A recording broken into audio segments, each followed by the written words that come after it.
কবিতা দেবী তার ছেলে বিকাশকে নিয়ে শ্যামপুর গ্রামে বসবাস করে। গ্রামের সব থেকে ধনী লোক ছিল তারা, কারণ বিকাশের একটা বড় বিজনেস ছিল। সেখানে অনেক অনেক লোকেরা কাজ করে। তারই সাথে বিকাশের একটা ফ্যাক্টরিও ছিল, যেখানে গরিব মানুষেরা কাজ করত। ঠিক সেখানেই কাজ করত গরিব ছেলে মদন।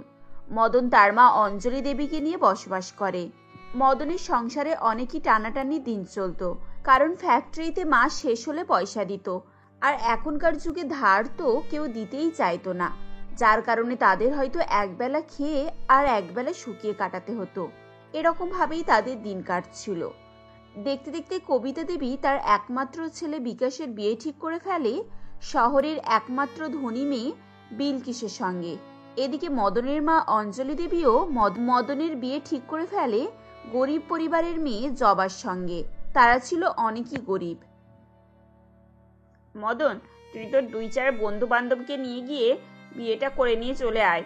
এত আত্মীয় স্বজন পাড়া প্রতিবেশীদের নিমন্ত্রণ করে খাওয়ানোর মতো তো আমাদের সাধ্য নেই, তাই এটাই কর বাবা তুই। মা, আমি যদি বন্ধু বান্ধব নিয়ে বিয়ে করতে চাই তাহলে পাড়া প্রতিবেশী সকলেই আমাকে খারাপ বলবে। তারা সকলেই বলবে তখন বন্ধুকে খাওয়ানোর মতো টাকা আছে আর পাড়া প্রতিবেশীকে খাওয়ানোর মতো টাকা নেই। বাবা মদন, সে কথা বললে আর কি করা যাবে বল? সকলেই তো আমাদের পরিস্থিতির কথা জানে, কিন্তু সেটা জেনেও যদি সকলে এরকম কথা বলে তাহলে আর আমাদের কিছুই বলার নেই। যে যা ভাবে ভাবুক, তুই 2-4 জনকে নিয়ে গিয়ে বিয়েটা করে নিয়ে চলে আয় বাবা। এদিকে গরিব অঞ্জলি দেবী তার একমাত্র ছেলে মদনের বিয়ে এরকম ভাবেই সেরে ফেলবে ভাবছিল। ওদিকে ধনী কবিতা দেবী তার একমাত্র ছেলের বিয়ে খুবই ধুমধাম করে দেবার আয়োজন করছিল। ওহো, আরে দাদা, আপনারা ফুলগুলো চারিদিকে লাগাবেন তো, এরকম ভাবে বসে থাকলে চলবে না। তাড়াতাড়ি সব ঠিকঠাক করে কাজগুলো সেরে ফেলুন। আর হ্যাঁ, সামনের বড় গেটটাতে বেশি ফুল দেবেন, যত টাকা লাগে লাগুক। আর বড় করে আমার বৌমার নামটা লিখবে, তার সঙ্গে তার পাশে আমার ছেলেটার নামটাও লিখবে। কবিতা দেবী যখন এভাবেই চিৎকার করে করে বলছিল, তখনই তার এক প্রতিবেশী তাকে বলে, দিদি, তুমি এত চিন্তা করছো কেন? এখানে তো সকলেই রয়েছে কাজ করার জন্য, তুমি শুধু শুধু এত চিন্তা করছো। তাছাড়া চারিদিকে তো ফুল খাটানো প্রায় কমপ্লিটই হয়ে গেছে গো। আবার কোথায় কি বাকি রয়েছে বলো তো? আরে চিন্তা করবো না, আমার একমাত্র ছেলের বিয়ে বলে কথা, চিন্তা না করলে হয় নাকি? কোথায় কি ফুল লাগাতে বাকি আছে সেটাই তো দেখতে হবে, না হলে আমার বৌমা দেখলে রাগারাগি করবে। ভাববে যে এত ধনী পরিবারের বিয়ে হচ্ছে, তাও সত্ত্বেও আমার শাশুড়ি মা এত কিপটেমি করেছে। না না না না, ওসব ভাবার মতো তুমি কি আর কিছু রেখেছো? সব জায়গাতেই তো ফুল দিয়ে ভর্তি করে দিয়েছো, আর কোথাওই দেবার মতো বাকি নেই গো। এবার তো শুধু গেটটা ওরাই ঠিক করে ফেলবে। বিকাশ, আরে এই বিকাশ, কি রে, তুই কি এখনো পর্যন্ত রেডি হলি না? আর হ্যাঁ, সবকিছু একদম স্টাইলিশ দামি দামি সব পরবি। আমি যেগুলো তোকে দুবাই থেকে কিনে এনে দিয়েছিলাম ওগুলোই পরবি, ওগুলো অনেক কম দামি হয়ে গেছে। এই জামা প্যান্ট ঘড়ি সব মিলিয়ে তো 70,000 টাকার উপরে হয়ে গেছে, আবার তুমি বলছো কম হয়ে গেছে? ওহো, আজকে তোর বিয়ে আর তুই যদি এরকম কম দামি জিনিস পরে যাস তাহলে তোর বউ কি বলবে বলতো? আর তাছাড়া আজকে সকলেই দামি দামি জিনিস পরে, তুইও আজকে ভালো ভালো দামি জিনিস পরে যাবি। আর হ্যাঁ, দামি গাড়িতে করে যাবি, আর ওই বড় গাড়িটা করেই বৌমাকে নিয়ে আসবি। কবিতা দেবী তার একমাত্র ছেলের বিয়েতে কোনো ত্রুটিই রাখেনি। দেখতে দেখতে কিছুক্ষণ পর বিকাশ বড় 4-5টা গাড়ি নিয়ে বেরিয়ে পড়ে বিয়ে করার জন্য। ওদিকে গরিব মদনও বিয়ে করতে বেরিয়ে পড়ে তার 2-4 জন বন্ধুকে নিয়ে। ছোটখাটো করে বিয়ে করে নিয়ে বাড়িতে চলে আসে, আর ওদিকে বিকাশ তার বউকে বড় গাড়িতে করে নিয়ে আসে। ওদিকে মদন বিয়ে করে বাড়িতে নিয়ে আসার পর তার মা অঞ্জলি দেবী নতুন বৌমাকে বরণ করে বাড়িতে তোলে আর বলে, আসো মা, ভিতরে আসো। আমাদের এই ছোট্ট গরিবের বাড়িতে তোমার পা রাখো। তোমাকে বেশি অনুষ্ঠানের সঙ্গে বাড়িতে নিয়ে আসতে পারলাম না মা, আমার যা আছে তাই দিয়ে আমি তোমাকে নিয়ে এসেছি, আর সেটাই তুমি গ্রহণ করো। আজ থেকে তুমি আমার বাড়ির লক্ষ্মী। মা, এসব আপনি কি বলছেন? এখন থেকে এটাই তো আমার বাড়ি। বাড়ি থেকে বাবা যখন আমাকে বিদায় করছিল তখনই বলেছিল, এখন তোর বাবার বাড়িটা পর হয়ে গিয়েছে আর ওই বাড়িটা আপন হয়ে গিয়েছে, তাই এখন থেকে আপনারা সকলেই আমার আপন। এটা কুড়ে ঘর হোক বা ছাতওয়ালা ঘর হোক, তাতে আমার কোনো কিছুই যায় আসে না। এদিকে এই জবা শ্বশুর বাড়িতে প্রবেশ করে। ওদিকে বিলকিসকে তার শাশুড়ি মা বরণ করার সময় অনেক ধুমধাম করে বড় বড় ধনী ব্যক্তিদেরকে নিয়ে এবং অনেক জিনিসপত্রের সাথে তাকে বরণ করে। ও হো মা, আপনারা কতক্ষণ ধরে আমাকে এরকম বরণ করবেন বলুন তো? আরে বাবা, আমার তো গরম হচ্ছে, এত ভারী একটা লেহেঙ্গা পরে আছি, আপনি কি দেখতে পাচ্ছেন না? এবার তো আমাকে একটু রেস্ট নিতে দিন। হ্যাঁ বৌমা, এই তো হয়েই গেছে। তুমি এত তাড়াহুড়ো কেন করছো বলো তো? তুমি এত তাড়াহুড়ো করছো কেন?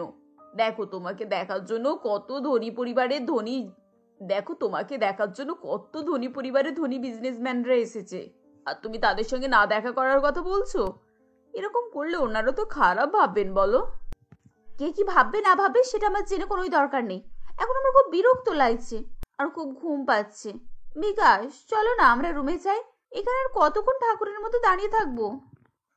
এই বলে বিলকিস বিকাশকে নিয়ে রুমে চলে যায়। নতুন বৌমার এরকম ব্যবহার দেখে কবিতা দেবী একটু অবাক হয়ে যায়, কিন্তু সে তার ধনী বৌমাকে কিছুই বলে না। এরকম ভাবেই দেখতে দেখতে বেশ কিছুদিন অতিবাহিত হয়ে যায়। ধনী বৌমা বিলকিস তার শাশুড়িমার সঙ্গে যা ইচ্ছা তাই ব্যবহার করত। মা, আপনি এতগুলো কাজের লোক কিসের জন্য রেখেছেন? আপনি তো জানেন এই বাড়িতে মাত্র 3 জন মানুষ আমরা, আর 3 জনের রান্নাবান্না আপনিই তো করতে পারেন। আপনি তো সবসময় আমাকে কাজ করার কথা বলেন, কিন্তু এই 3 জনের রান্নাবান্না আপনি করতে পারেন না। শুধু শুধু এত কাজের লোককে রেখে টাকা দেওয়ার কি দরকার শুনি? বৌমা, তুমি এই কি কথা বলছো? তুমি তো এই বাড়ির বৌমা, তাই সব কাজটা করার দায়িত্ব তোমার। তুমি কিছু কাজ করছো না, সেজন্যই তো আমাকে এতগুলো কাজের লোক রাখতে হয়েছে। আর তাছাড়া আমিও চাই না যে তুমি কাজ করো। আমি তোমাকে এই কারণেই বলি যাতে তুমি কিছু অন্তত শিখতে পারো। আমি কেন শিখতে যাব কিছু?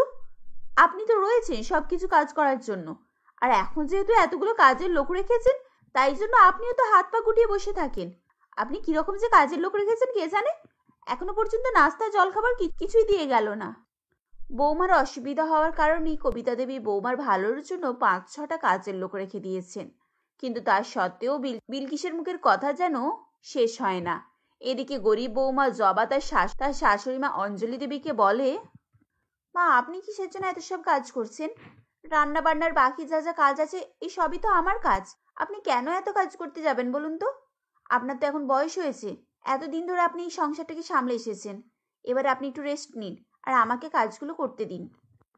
বৌমা, এই কয়েকদিন হলো বিয়ে হয়েছে তোমার, আর এখন থেকেই তুমি যদি সব কাজ করে ফেলো তাহলে আমি তো একদম পুরোপুরি বসে যাব।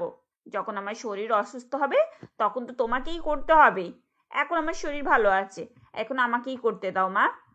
না না, ও কথা বললে হয় নাকি? যদি আপনার ছেলে শোনে যে আমি আপনাকে কাজ করাচ্ছি, তাহলে আপনার ছেলে আমাকে অনেক রাগ করবে। আপনি এখানে চুপ করে বসুন আর আমি কি করছি দেখুন। আর হ্যাঁ, যদি কিছু ভুল হয় তাহলে আমাকে বলে দেবেন। জবার এরকম ভালো ব্যবহার দেখে অঞ্জলি দেবী অনেক খুশি হয়। জবাদের শাশুড়ি মাকে অনেক ভালোবাসে। গরিব হওয়া সত্ত্বেও জবার মুখে কোনো চিন্তার ভাঁজ থাকতো না। তাদের এরকম ভালোবাসাতেই তাদের সংসার পরিপূর্ণ ছিল। এরকম ভাবে দেখতে দেখতে বিয়ের বেশ কিছু মাস কেটে যায়। কয়েক মাস পর ধনী বৌমা তার শাশুড়ি মা কবিতা দেবীকে খুশির খবর জানায়, মা, আপনি দিদা হতে চলেছেন, আমি প্রেগনেন্ট। কি সত্যি বৌমা? আজ আমি অনেক খুশি। তুমি আজ আমাকে এরকম হঠাৎ করে একটা খুশির খবর জানাবে আমি তো একেবারে ভাবতে পারিনি। এদিকে ধনী বৌমা যেমন গর্ভবতী হয়েছিল, ওদিকে গরিব বৌমা জবাও গর্ভবতী হয়েছিল। সেও তার শাশুড়ি মাকে খুশির খবর জানায়। খুশির খবর পেয়ে অঞ্জলি দেবী অনেক খুশি হয়। এদিকে ধনী বৌমা বিলকিস, সে তো আর রুম থেকে বাইরেই বার হতো না। কবিতা দেবী তাকে সবসময় মাথায় তুলে রাখত, খাবার দাবার জামা কাপড় সবকিছুই তার ঘরের মধ্যে পৌঁছে দিত। বিলকিসের আশেপাশে সবসময় কাজের লোকেরা ঘোরাফেরা করত, কখন কোনটা কি দরকার পড়ে সেই কারণে। এদিকে গরিব বৌমাকে নিজে হাতেই সবকিছু বানিয়ে নিজেকে খেতে হতো। এরকম ভাবেই 7 মাস কেটে যায়। 7 মাস পর তাদের স্বাদের অনুষ্ঠান করবে বলে ঠিক করে। স্বাদের অনুষ্ঠানের জন্য ধনী বৌমা শাশুড়ি মাকে নিয়ে একটা শপিং মলে যায়। সেদিন গরিব অঞ্জলি দেবীও তার বৌমাকে নিয়ে যায়। বৌমা, দেখো না, এখানে তো অনেক সুন্দর সুন্দর শাড়ি রয়েছে। যদি কিছু পছন্দ হয় তাহলে তোমাকে তো পরতে হবে একদিনের জন্য। অঞ্জলি দেবীর মুখে এরকম কথা শুনে দোকানদার তাকে অনেক দামি দামি শাড়ি বার করে দেখাতে থাকে, কিন্তু দাম শুনেই তারা এক পা পিছু করে নেয়। তখন সেখানে কবিতা দেবী আর বিলকিস আসে। কি ব্যাপার দাদা, আপনি এত রেগে রয়েছেন কেন? ওহো দাদা, আপনিও না দেখতে পাচ্ছেন না এনারা কত গরিব ভিখিরি? এনাদের জামা কাপড় শাড়ি টাড়ির অবস্থা দেখেছেন তো? এরকম অবস্থাতে দোকানে ঢুকতে দেওয়াই উচিত ছিল না আপনাদের। আচ্ছা বাদ দিন, ওনাদের আগে দোকান থেকে বার করুন, তারপর আমাকে সুন্দর একটা দামি শাড়ি দেখান। বিলকিসের মুখে এই কথা শুনে অঞ্জলি দেবী আর জবার অনেক কষ্ট হয়, কিন্তু তারা কিছু না বলেই সেখান থেকে বাইরে বেরিয়ে আসে এবং বাইরে এসে তারা একটা ফুটপাত থেকে কম দামি শাড়ি কিনে বাড়িতে ফিরে আসে। আর ওদিকে বিলকিস অনেক দামি দামি শাড়ি কিনে নিয়ে বাড়িতে ফিরে যায়। পরের দিন বিলকিস সুন্দর ভালো শাড়ি পরে মেকআপ করে সকলের সামনে এসে বসে। তখন সকলেই অনেক দামি দামি ফল গিফট করে এবং শাড়ি, সোয়েটার, বাচ্চার জন্য অনেক কিছু উপহার দেয়। আর এদিকে গরিব বৌমাকে কিছুই দেয় না, কারণ কাউকে বলার মতো তাদের কোনোই সাধ্য ছিল না। শুধু শাশুড়ি মা একটা বাক্স থেকে পুরানো সোয়েটার বার করে জবার কোলে দেয়। জবা তাতেই অনেক খুশি হয়ে যায়। ধনী বৌমাকে যখন সকলে গিফট দেওয়া শেষ করে, তখন তার শাশুড়ি মা তাকে একটা বড় সোনার নেকলেস উপহার দেয়, যেটা বিলকিস দেখেও না দেখার ভান করে এবং তাড়াতাড়ি করে উঠে পড়ে এবং সবকিছুই তার কোল থেকে পড়ে যায়। সেটা দেখে শাশুড়ি মা অনেক রেগে যায়। তখন বিলকিসের মা বলে, বিলকিস, তুই এটা কি করলি? দেখ, তোর তো বিয়ে হয়ে গেছে, তোর শাশুড়ি মাই আগে, আমি নয়। তুই এত সব জিনিসপত্র কোল থেকে ফেলে দিলি। তুই কি জানিস গরিব লোকেরা এসব কিছুই পায় না, তাদের জীবনে এসব কিছুই হয় না, আর তুই পেয়েও সেগুলোর মর্ম বুঝতে চাইছিস না। মায়ের মুখে এসব কথা শুনে বিলকিস তখন তার নিজের ভুল বুঝতে পারে এবং নিজের ভুল বুঝতে পেরে তার শাশুড়ি মায়ের কাছে ক্ষমা চেয়ে নেয়। তারপর বিলকিস অঞ্জলি দেবীর বাড়িতে আসে। অঞ্জলি দেবীর কাছে আর জবার কাছেও ক্ষমা চেয়ে নেয়। তারপর তাদেরকে গাড়িতে করে নিজেদের বাড়িতে নিয়ে যায়। সেখানে গিয়ে দুজনের একসঙ্গে আবারও স্বাদের অনুষ্ঠান শুরু হয়। মালতী দেবী তার 2 ছেলে অশোক, গোপাল ও এক মেয়ে মালবিকাকে নিয়ে স্বামী দীনেশবাবুর সঙ্গে ভগতপুর শহরে বাস করতেন। মালতী দেবীর 2 ছেলেই শহরের বাইরে চাকরি করত, আর মেয়ে মালবিকা পড়াশোনা করে। মালতী দেবী তার 2 ছেলের বিয়ের বয়স হয়ে যাওয়ার জন্য তাদের একসঙ্গে বিয়ে দিতে চান। সেজন্যই তিনি মেয়ে দেখাদেখি শুরু করে দেন। অনেক খোঁজাখুঁজির পর হঠাৎ করে ওই শহরেরই এক বড়লোক বাড়ির 2 মেয়ের সঙ্গে তার 2 ছেলের বিয়ে ঠিক করেন। শুনছো অশোকের বাবা, এই খবরটা তুমি তোমার 2 ছেলেকে জানিয়ে দাও যে তাদের বিয়ে ঠিক হয়ে গেছে। তারা যেন তাড়াতাড়ি বাড়ি ফিরে আসে, সামনের মাসেই তাদের বিয়ে। আরে দাঁড়াও দাঁড়াও, আমি ফোনটা লাগিয়ে দিচ্ছি, তুমি কথা বলে নাও। হ্যালো অশোক, ভালো আছিস বাবা? গোপাল কেমন আছে? গোপাল তোর পাশে আছে তো? আচ্ছা ঠিক আছে, আমি একটু কথা বলছি, মন দিয়ে শোন বাবা। গোপালকেও বলে দিবি আমি আর তোর বাবা মিলে তোদের বিয়ে ঠিক করেছি। এই শহরেরই বড় ব্যবসায়ী আছে না ধনঞ্জয় বাবু, ওনার মেয়ে ববিতা আর ভাইজি সর্বরীর সঙ্গে। তোরা তাড়াতাড়ি বাড়ি আয়, সামনের মাসেই তোদের বিয়ে। মা, এত তাড়াতাড়ি সবকিছু করে ফেললে একটু সময় দিলে ভালো হতো। আসলে এখন বিয়ে করার সেরকম কোনো ইচ্ছা নেই আমার, তাই বলছিলাম কয়েকটা দিন পরেই নাহলে ডেটটা ফিক্স করতে পারতে। তোর সবেতেই খালি দেরি কেন রে? সব জিনিসে এত ভয় পাস কেন? করবি তো বিয়ে, এত ভয় কিসের? আচ্ছা ঠিক আছে মা, তুমি যেটা ভালো বোঝো সেটাই করো। আমি গোপালকে না হয় বলে দেবো। তুমি ভালো থেকো, এখন রাখছি, কাজ আছে, পরে আবার কথা বলবো। আর আমি ঠিক সময় মতো পৌঁছে যাবো, তুমি কোনো চিন্তা করো না। এরপর অশোক ও গোপালের বিয়ের দিন এসে যায়। খুব ধুমধাম করেই 2 ভাইয়ের বিয়ে হয়। এরপর তারা তাদের বউ নিয়ে বাড়ি আসে। পরের দিন সকালে, কোথায় গো বৌমারা সব? এখনো ঘুম থেকে উঠোনি নাকি? কাউকেই তো দেখতে পাচ্ছি না। হ্যাঁ, এই তো মা, আমরা রান্নাঘরে আছি, সর্বরীও আছে। আমরা সকালে সব কাজ করে নিয়েছি, এখন সবার জন্য ব্রেকফাস্ট বানাচ্ছি। এই তো হয়েই এসেছে, আপনি টেবিলে বসুন, খাবার নিয়ে যাচ্ছি। হ্যাঁ মা, আমরা দুজনেই উঠে সব কাজ কমপ্লিট করে নিয়েছি। আমাদের সকালে ওঠা অভ্যাস আছে তো, তাই কোনো অসুবিধা হয়নি। আপনি বসুন, আমরা খাবার নিয়ে যাচ্ছি এক্ষুনি। বাহ, আমার বৌমারা তো বেশ কাজের, কিছু বলতেই হলো না, সকাল সকাল উঠে নিজেরাই সব কাজ করে নিচ্ছে। এটাই তো আমি চাই, তোমরা 2 বোন এভাবেই মিলেমিশে সংসারটাকে ধরে রাখো।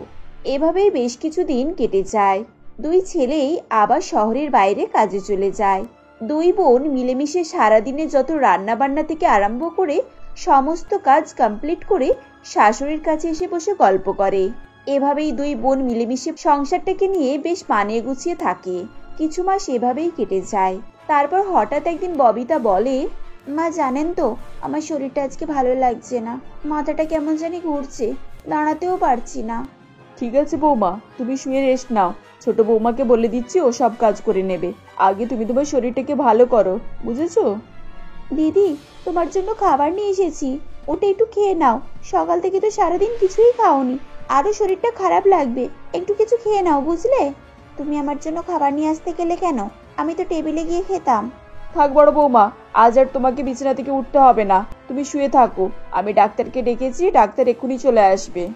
মা, আবার শুধু শুধু ডাক্তার ডাকতে গেলেন কেন? একটু মাথাটা ঘুরছে, একটু পরেই ঠিক হয়েছে তো। আমারও না কেমন গা বমি বমি লাগছে, এখনই বমি হয়ে যাবে মনে হয়। আমার মনে হয় খাওয়া দাওয়ার কিছু প্রবলেম হয়েছে, না হলে দুজনেরই একসঙ্গে শরীরটা এরকম লাগবে কেন? তোমার আবার কি হলো ছোট বৌমা? তোমাদের দুজনের কি একসঙ্গেই হয় যা হয়? এই তো ভালো ছিলে, দিদির দেখা দেখি তোমারও কি শরীরটা খারাপ হয়ে গেল? এরপর ডাক্তার এসে দুই বৌমাকে চেক আপ করে আর বলে, খুশির খবর আছে, একই সঙ্গে আপনার দুই বৌমাই প্রেগনেন্ট। আপনার বৌমারা মা হতে চলেছে। থ্যাংক ইউ ডাক্তারবাবু, আমাদেরকে এই খুশির খবরটা দেওয়ার জন্য। আজ আমরা সকলেই খুব খুব খুশি। একই সঙ্গে আমাদের ঘরে দুটো বাচ্চা আসবে। আমি দুটো বাচ্চার পিসি হব। এই মালবিকা, এই খুশির খবরটা তো দাদাদেরকে শোনা, ওরাও শুনলে খুশি হয়ে যাবে। হ্যাঁ মা, আমি এক্ষুনি ফোন করছি। এই বলে মালবিকা তার দাদাদেরকে ফোন করে। এরপর খুশির খবর শুনে, তাই নাকি বোন? তাহলে তো গোপালকে এক্ষুনি বলতে হয়। গোপাল যে শুনে কি খুশিই না হবে। এবং খুশির খবরটা জানায়। দুই ভাইয়েই আনন্দে বাড়ি আসার সিদ্ধান্ত নেয়। এরপর গোপালের মনে পড়ে যায় দাদা কিছু না নিয়েই খালি হাতে বাড়ি যাচ্ছে। তখন গোপাল বলে, দাদা তুমি কিছু নিলে না? আমি তো বাচ্চার জন্য এখন থেকে সুন্দর সুন্দর টেডি বিয়ার খেলার জন্য নিয়েছি। তুমি না হয় কিছু বৌদির জন্য খাবার নিতে পারতে, যেটা বৌদি খেতে খুবই ভালোবাসে। তাতে করে দেখবে বৌদি খুব খুশি হবে। তুই তো ঠিক বলেছিস ভাই, আমার তো একেবারেই মনে ছিল না। আমি আনন্দে দুহাত তুলে নাচতে নাচতে বেরিয়ে পড়েছি। ভাগ্যিস মনে করিয়ে দিলি।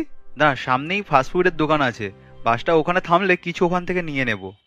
তারপর বাস থামতে অশোক বাস থেকে নেমে ফাস্টফুডের দোকানের দিকে যেতে থাকে। ঠিক তখনই সামনের দিক থেকে একটা ট্রাক এসে অশোকের উপর দিয়ে চলে যায়। অশোক সঙ্গে সঙ্গে ট্রাকের চাকায় পিষে মারা যায়। এরপর গোপাল বাড়ি এসে কাঁদতে কাঁদতে বলে, মা, আমাদের সর্বনাশ হয়ে গেছে। আমার চোখের সামনে দাদা ট্রাকে পিছে মারা গেল, আর আমি কিছুই করতে পারলাম না। কি থেকে যে কি হয়ে গেল আমি কিছুই বুঝতে পারলাম না। খবরটা শোনার পর বাড়ির সকলেই কান্নায় ভেঙে পড়ে এবং মালতী দেবী ববিতাকে বলেন, এই বাচ্চাই হচ্ছে যত নষ্টের গোড়া। বাচ্চা গর্ভে আসতে না আসতেই তার বাবাকে খেয়ে নিল। ও একটা অপয়া। এরকম বাচ্চার আমি মুখ কখনোই দেখব না। মা, আপনি এরকম কথা বলবেন না। আমার বাচ্চা অপয়া নয়। অ্যাক্সিডেন্টে যদি ওর বাবা মারা যায়, এতে ওর কি দোষ?